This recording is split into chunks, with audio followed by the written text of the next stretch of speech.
Some of them say, listen to the murjia. If a person should do kufr akbar, you are not allowed to make takfir until he makes it halal. Listen to his aqidah, because the Salafis have this aqidah. If a person should do kufr akbar, you are not allowed to make takfir on him until he makes it halal with his tongue. They make it istihlal. They put a condition on takfir. You have to wait for him to make it halal. It's called istihlal. If he did not make it halal, you can't make takfir on him. We said to you, when the man slept with his father's wife, he was killed as a kafir, but the Prophet did not interrogate him. The Prophet did not interrogate the man to find out if he believes he did halal or haram. When the girl worked black magic on Hafsa in Medina, the girl was killed as a kafir, and Ibn Umar, who killed her, did not interrogate her to find out if she did halal or haram. And the reason why the Saudi Salafis came up with this idea is because they are saying, did you find it? Okay, you found the hadith in the Muwatta of Imam Malik. Shukran. Could you please save the hadith because you struggled to find the hadith? I was told you were struggling to find the hadith. The girl worked black magic on Hafsa, and she was killed as a kafir, and she was not interrogated before she was killed. So who told you whenever a person commits an act which is kufr akbar, major kufr, he is not a kafir until he makes it halal? You are making up your own Islam. These conditions are dodgy conditions that you put on takfir. And the reason why the Saudi Salafis put these conditions on takfir is that they say that the apostate leaders who dismantle the Sharia, they are not kafirs until they make it halal to dismantle the Sharia. We said to them, they have made it halal to dismantle the Sharia. Because when they joined the UN is the ultimate, listen to the UN is the ultimate body of legislation in the world. The UN declares themselves the ultimate body for legislation in the world. This is an organization of shirk. How can you join such an organization? The UN declared themselves the ultimate body for legislation in the world. Nobody is above the UN. They make their laws. This organization is an organization of shirk. How can you not know it's haram to join the UN? The moment you join the UN, you become an apostate regime.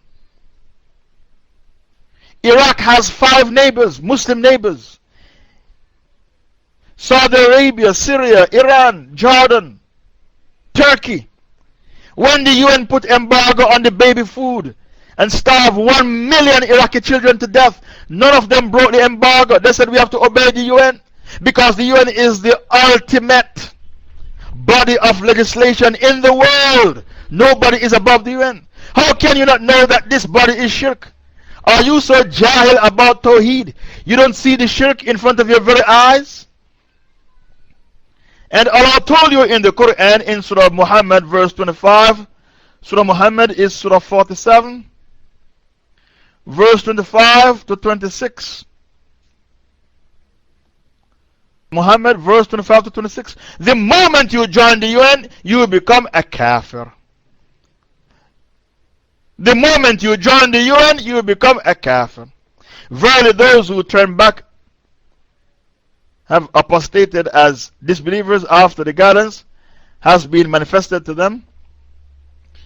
The shaitan has beautified for them their false hopes, and Allah prolonged their term, their age.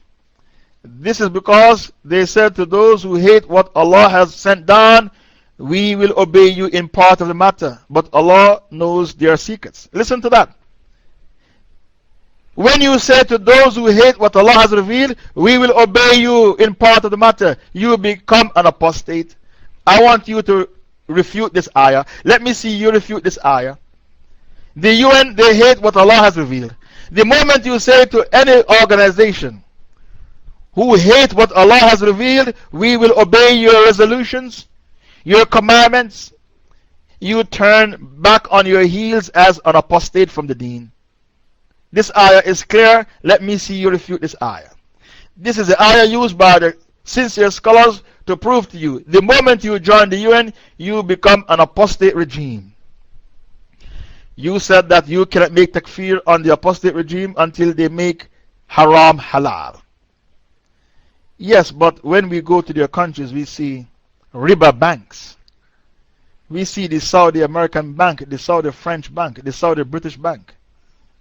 These are riba banks. And when the king signed papers allowing them to set up in the kingdom to operate their riba, that is apostasy. If a president or a king should commit zina, he is not a kafir. But when he signed papers and allow brothels to be opened up in the country, he becomes a kafir because he has now legitimized prostitution. If a president, a prime minister, a king should gamble in a casino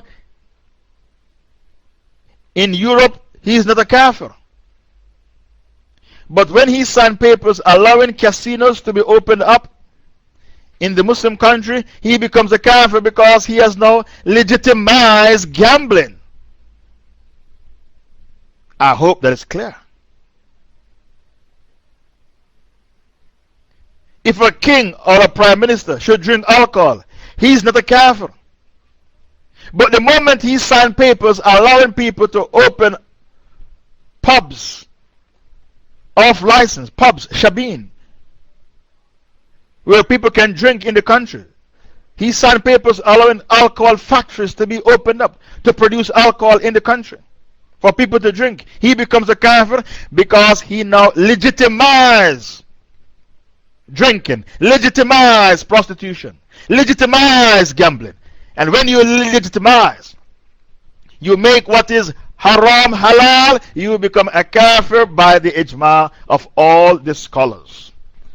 Please bring me the fatwa of Ibn Taymiyyah that says when you legitimize, you become a kafir. When you make haram halal and halal haram, you become a kafir. Please bring me the fatwa of Ibn Taymiyyah in this regard. Okay, shukran, Shaykh al-Islam Ibn Taymiyyah. Listen to the fatwa. He died 728 years after the Hijrah. Listen to what Ibn Taymiyyah said. Whenever a person makes halal what is haram by consensus, or makes haram what is halal by consensus, or replaces the Sharia that is agreed upon by consensus, then he is a kafir by the agreement of the scholars of fiqh. Shukran, Fatawa, volume 3, page 260.